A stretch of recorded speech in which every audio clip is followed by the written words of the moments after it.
Now let's walk through how Git actually works using a simple step-by-step diagram. We'll start on the left with your working directory. This is where your project lives. It's just a normal folder on your computer. When you create or edit a file, it starts off as untracked. That means Git knows the file exists, but it's not keeping tabs on it yet. To tell Git, hey, I want to track this, you use the command git add.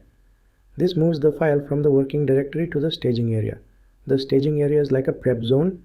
It holds all the changes you want to save in your next snapshot. Once your changes are ready, you commit them. To do this, you type git commit. This saves the changes to the committed files area, also called your local repository. Think of this as your personal history of changes. So far, everything is still on your computer. Now let's say you want to share your changes with your team or back them up online. You use the command git push.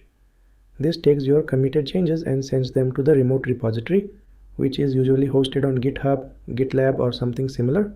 The remote repo is a shared version of your project.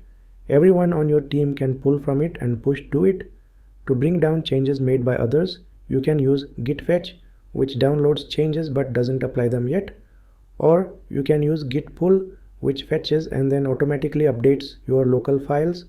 That's how you keep your project in sync with the rest of your team.